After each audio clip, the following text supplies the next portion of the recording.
பத்திரிகை நண்பர்களுக்கும் ஊடக நண்பர்களுக்கும் வணக்கம், நன்றி. அது மாதிரி இந்த ஒத்த ஓட்டு முத்தையா படத்தை வாழ்த்த வந்திருக்கும் சிறப்பு விருந்தினர்கள் அனைவருக்கும் நன்றி. அது மாதிரி என்னோட படத்தில் 37 ஆர்டிஸ்ட் நடிச்சிருக்காங்க. எல்லாருமே வெளியே வாங்குகிற சம்பளத்தை விட எனக்காக கம்மியாக பாதி சம்பளம் அப்படி பண்ணாங்க. அவங்க எல்லாருக்குமே நன்றி. அதே மாதிரி டெக்னீஷியன்ஸ் எல்லாருமே இந்த படம் முடிகிற வரைக்கும் நல்ல ஒத்துழைப்பு கொடுத்தாங்க. அவங்களுக்கும் நன்றி. இந்த படம் உருவானதே ரொம்ப ஒரு ஆச்சரியமான விஷயம். அதை நான் உங்கள்கிட்ட பகிர்ந்துக்கணும். எப்படின்னா, நான் வேறு ஒரு படத்துக்காகத்தான் டிஸ்கஷன் அது இதுன்னு ஒரு வருஷமாக போய்கிட்டு இருந்தேன். நம்ம சிங்கமுத்தண்ணே அவங்க ஆஃபீஸ் வளசுறவக்கம், அங்கே தான் அவர் பையன் வாசன் கார்த்திகை வச்சு ஒரு படம் பண்ணலான்னு அவங்க சொந்தக்காரர் தான் ப்ரொடியூசரு. தேவர் ஹோட்டல் அப்படின்னு ஒரு படம், அதுக்கு தான் நாங்கள் ஒரு வருஷமாக ஸ்கிரிப்ட் பண்ணிக்கிட்டு இருந்தோம். திடீர்னு எதிர்பாராத விதமாக இந்த ப்ரொடியூசர் அவங்க வந்தாங்க. அவங்க எப்படி வந்தாங்க அப்படின்னா, என் மனைவி உடல்நிலை சரியில்லாமல் கிட்னி ப்ராப்ளம், அதில் ஹாஸ்பிட்டலில் இருந்தாங்க. அந்த நேரத்தில் ஒரு அட்டெண்டர் கூடவே இருக்கணும். எந்த நேரமும் மாஸ்க் போட்டு மூச்சு விட முடியாமல் கஷ்டப்பட்டுக்கிட்டு இருந்தாங்க. நான் ஒரு ஹாஃப் டே, என் பையன் ஒரு ஹாஃப் டே அப்படி தான் பார்த்துக்குவோம் கேஎம்சியில். அந்த நேரத்தில் பழனியில் என்னோடய அக்கா மகன், அவனுக்கு ஃப்ரெண்டு நம்ம கோவை லட்சுமிராஜன் அவர்கள், அவர் மூலமாக அவர் சினிமா பண்ணணுன்ற ரொம்ப நாள் ஆசை. அவருக்கு பெங்களூர் நம்ம main producer Raviraja sir friend. இப்போ ஒரு நாள் இந்த கொரோனா டைமில் நான் ஸ்கிரிப்டெல்லாம் பண்ணிவிட்டு வீட்டில் ஒரு யூடியூப் சேனல் ஆரம்பித்து வீட்லேயே எல்லாம் பண்ணியிருந்தேன். அண்ணே கவுண்டமணி அண்ணன் 2 நாளைக்கு ஒருக்கா எனக்கு எப்படியாவது ஃபோன் பண்ணுவார், இல்லை நான் பண்ணுவேன், பேசுவோம். என்னப்பா இப்படி மாதக்கணக்கில் சிறையில் அடைச்ச மாதிரி அடைச்சி போட்டாங்க, கொரோனாங்கிறாங்க, நீ என்ன பண்ணுற, எப்படி உனக்கு பொழுது போகுதுன்னு அண்ணன் என்னை கேட்டார். இப்போ நான் சொன்னேன், அண்ணே டைமை வேஸ்ட் பண்ணக்கூடாதுன்ட்டு ஒரு 2 ஸ்கிரிப்ட் பண்ணி வச்சுருக்கேனே, கொரோனா முடிஞ்சோன்னு தான் அது போய் ப்ரொடியூசர்கிட்ட கதை சொல்லணும் அப்படின்னு. அப்படியா, அதில் ஒரு கதையை சொல்லி பார்க்கலான்னாரு. ஃபோன்லேயே சொன்னேன், இந்த மாதிரினே 3 பொண்ணு, அப்பா அம்மா, அண்ணன் தம்பிக்கு தான் கல்யாணம் பண்ணி கொடுக்கணுங்கிறாங்க.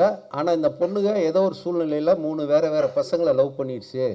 அவங்க கல்யாணம் பண்ணாங்களா பண்ணலையா, நீங்கள் பண்ணி கொடுத்தீங்களா இல்லையா, நீங்கன்னு சொல்லலை, அந்த அப்பா கேரக்டர் பண்ணி கொடுத்தாரா இல்லையா அப்படின்றது ஒரு கதை அப்படின்னு சொன்னேன். ஏப்பா நல்லா இருக்கேப்பா, ஃபேமிலியெல்லாம் பார்க்குற மாதிரி இருக்குது, இது நான் பண்ணலாமே அப்படின்னாரு. தாராளமானே, உங்களுக்காகத்தான் பண்ணினேன்னு அப்போ ஒரு பொய்யை சொன்னேன். அதை இப்போ இங்கே சொல்கிறேன் அண்ணங்கிட்ட, உங்களுக்காகத்தான் பண்ணினேன் அப்படின்னே. உடனே சரிப்பா, ஆனால் ஒரு சிக்கல்னாரு. என்னென்ன அப்படின்னு, அப்பா 3 பசங்கன்னு சொல்கிறியே, நான் அப்பாவை நடிச்சது இல்லையேன்னாரு. அதாவது அவர் கதாநாயகனுக்கு ஈக்குவல் ஹீரோவாக தான் நிறைய நடிச்சிருக்காரு. உங்களுக்கு தெரியும், டாட்டா பிர்லா அப்படியே வரிசையாக சொல்லிக்கிட்டே போகலாம். அப்படி நடிச்சுக்கிட்டு இருக்கிறவர் நான் அப்பாவை நடிக்க மாட்டேப்பா, ரொம்ப நாள் ஆச்சு அப்படின்னாரு. அவர் இந்த பொண்டாட்டி சொன்னால் கேட்டுக்கணுக்கு அப்புறம் அப்பாவை நடித்தது இல்லை. அப்போ நான் சொன்னேன், ஏன்னா அப்பாவை அண்ணன் ஆக்கிடலாம்னே, 3 தங்கச்சி அவ்வளோதானே அப்படின்னு. இப்போ பண்ணிடலாம்ல, ஓகே சரி ராஜகோபால், கொரோனா முடிஞ்சோன்னா நீயும் தயாரிப்பாளர் தேடு, நானும் தேடுறேன், எது ஒர்க் அவுட் ஆகாத பண்ணிக்கலாம் அப்படின்னு விளையாட்டாக சொன்ன விஷயந்தான். கரெக்டாக கொரோனா முடிஞ்சதுக்கப்புறம் இந்த கோவை லட்சுமிராஜன் எனக்கு பழக்கம் ஏற்பட்டது. அவர் மூலமாக ரவிராஜா சார் பழக்கம் ஏற்பட்டது. அவங்க 2 பேரையும் நான் கவுண்டமணி அண்ணன்கிட்ட அறிமுகப்படுத்தினேன். அதுக்கப்புறம் கதை சொல்லணுன்னொன்னு சிங்கமுத்தண்ணை ஆஃபீஸில் தான் வர வச்சு நான் கதை சொல்கிறப்ப தான் என் மனைவி சீரியஸாக இருக்காங்க. இன்றைக்கி வாங்கன்னு சொல்லிட்டார் ப்ரொடியூசரு, பெங்களூர்லேருந்து இதுக்குன்னே வந்திருக்காரு. மனைவி எப்படி விட்டு போகிறேன்னு தெரியல. ஆனால் சினிமாவா மனைவியா 30 வருஷமாக நம்ம சினிமாவில் இருக்கோம். மனைவியை கடவுள் பார்த்துக்குவான், நமக்கு சினிமாவும் தான் முக்கியம் அப்படி சொல்லிவிட்டு அந்த நர்ஸு ஒருத்தவங்ககிட்ட, என் ஒய்ஃபை ஒரு 2 ஹவர்ஸு கொஞ்சம் பக்கத்துலேருந்து பார்த்துக்கோங்க, நான் ஒரு முக்கியமான வேலை போயிட்டு வரேன்னு சொல்லிவிட்டு நேராக என்னோடய ஃப்ரெண்டு ஆர்ட் டைரக்டர் மகேஷும் நானும் நம்ம சிங்கமுத்தண்ணை ஆஃபீஸ் போனோம். அவங்க 2 பேரும் வந்தாங்க. ரவிராஜா சாருக்கும் கோவை லட்சுமிராஜன் சாருக்கும் ஸ்கிரிப்டை சொன்னேன். அவங்களுக்கு ரொம்ப நல்லா இருக்குது, பிடிச்சிருச்சு. ஒரு 2-3 மாதம் கழித்து நம்ம நிச்சயமாக இதை பற்றி பேசுவோம் அப்படி சொல்லிவிட்டு போயிட்டாங்க. அங்கே மகன் ஹாஸ்பிட்டலில், என்னப்பா நீ பாட்டுக்கு அம்மாவை விட்டுட்டு போயிட்டேன்னா, இல்லைப்பா ஒரு கதை சொல்கிறக்க, இப்பயும் உனக்கு கதை சொல்கிறதா முக்கியமான அப்படின்னு வருத்தப்பட்டான். அதுக்கப்புறம் 1 வாரம் தான் என் மனைவி இறந்துட்டாங்க. அந்த தகவல் ரவிராஜா சாருக்கும் லட்சுமிராஜன் அவங்களுக்கு தெரிஞ்சது. அப்போ அவங்க 2-3 மாதம் கழித்து பண்ணலான்னு சொன்ன படத்தை ஒரு ராஜகோபால் மனைவி பிரிஞ்ச ஏக்கத்தில் இருப்பார். இப்போவே ஆரம்பித்தோம்னா அவருக்கு அதில் ஒரு வருஷம் இதாகும், கொஞ்சம் மனைவியை மறந்து கொஞ்சம் டைவர்ட் ஆகுன்றதுக்காக அவங்க இமிடியேட்டாக ஆரம்பிக்கலான்னு சொல்லி ஆரம்பித்தது தான் இந்த படம். இப்போ ஒரு நல்ல விதமாக வந்திருக்கு. இதுக்கு நான் அந்த ரவிராஜா சாரும் கோவை லட்சுமிராஜன் மறக்க முடியாது. அது மாதிரி கவுண்டமணி அண்ணன், என்னோட இத்தனை வருஷத்துக்கு அப்புறமும் 30 வருஷம் அண்ணனுக்கு நான் 70 படம் எழுதியிருக்கேன். மீதி மற்ற நடிகர்கள் வடிவேல், விவேக் இவங்களுக்கெல்லாம் ஒரு 40 படம் எழுதியிருக்கேன். ஆனால் முயற்சிகள் நான் பண்ணிக்கிட்டே இருந்தேன். அது ஒன்று தான். நான் இந்த டைரக்டர் யூனியனில் இருக்கிற இன்றைக்கி இருக்கிற அசிஸ்டன்ட் டைரக்டர்ஸ், அசோசியேட் டைரக்டர்ஸ்க்கெல்லாம் நான் சொல்கிற ஒரே விஷயம், மனசு தளர விடாதீங்க. முயற்சி பண்ணிக்கிட்டே இருந்தீங்கன்னா நிச்சயமாக ஒரு நாளைக்கு உங்களுக்கு திறமை இருந்து உங்கள் கதை மேலே நம்பிக்கை இருந்தால் அது படமாகும். அது நான் சொல்கிறேன், அனுபவித்த விஷயத்தில் சொல்கிறேன். ரவி மரியா சார் கூட அங்கே அசிஸ்டன்ட் டைரக்டர்களுக்கெல்லாம் என்னையை தான் உதாரணமாக சொல்லுவார்.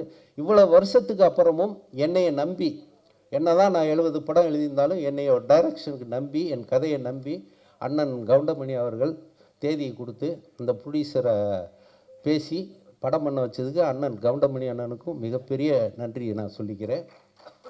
இந்த படத்தை பொதுமக்களாகிய நீங்கள் சக்ஸஸ் படமாக்கணும் அப்படின்னு நான் விரும்பி கேட்டுக்கிறேன்.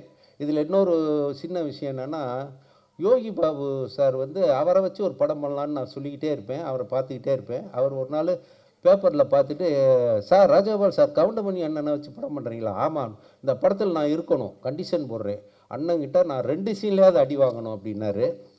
உடனே நான் சொன்னேன், 2 சீன் இல்லைங்க, அந்த படத்தில் 4 சீனில் அடி வாங்குறீங்கன்னு.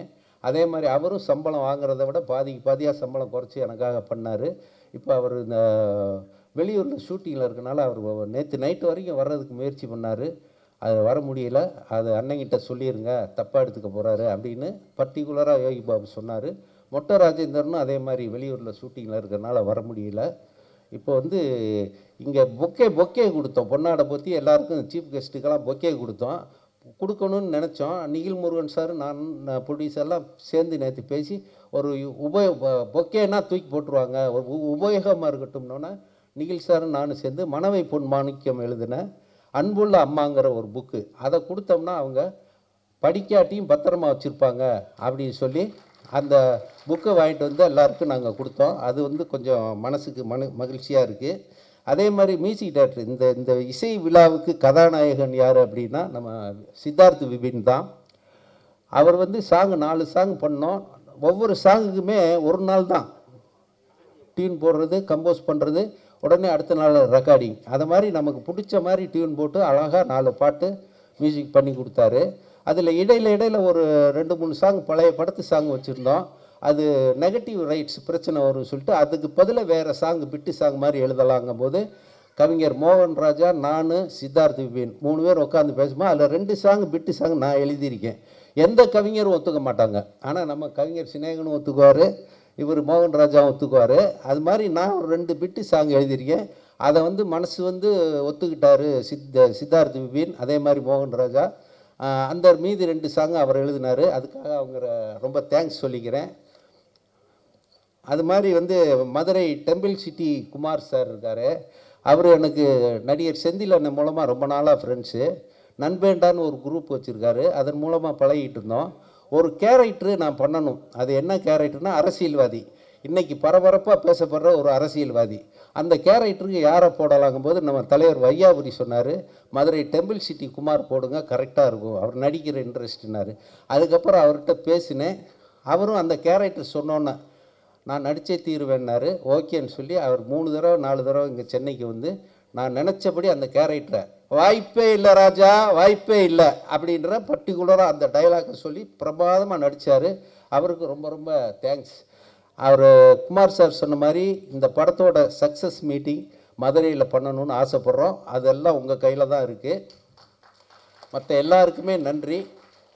பாக்கியராஜ் சாரை நேற்று பார்க்க போனோம் இன்வைட் பண்ணுறதுக்காக. அப்போ அவர்கிட்ட நான் அசிஸ்டண்டார் சேர்றதுக்கு ஒரு 15 வருஷம் போராடி இருக்கேன். ஆனால் ஒரு இடத்துல கூட அவரோட சேர முடியல. இப்போ என்னோடய ஃபங்க்ஷனுக்காக சார் வாழ்த்தினார்னா நான் அவர்கிட்ட அசிஸ்டண்டாக வேலை பார்த்த மாதிரி ஒரு பெருமை இருக்குன்னு சொல்லி தான் நான் அவர்கிட்ட சொன்னேன். அவரே என்ன ராஜு இவ்வளோ நாள் எனக்காக பண்ணையான்னு சொல்லி ரொம்ப ஆச்சரியப்பட்டார். அதனால் இங்கே வந்திருக்க எல்லாருக்கும் நன்றி, வணக்கம். படத்தை சக்ஸஸ் பண்ணி கொடுங்க, அதான் நான் உங்கள்கிட்ட கேட்டுக்கிற ஒரு வேண்டுகோள். தேங்க்யூ.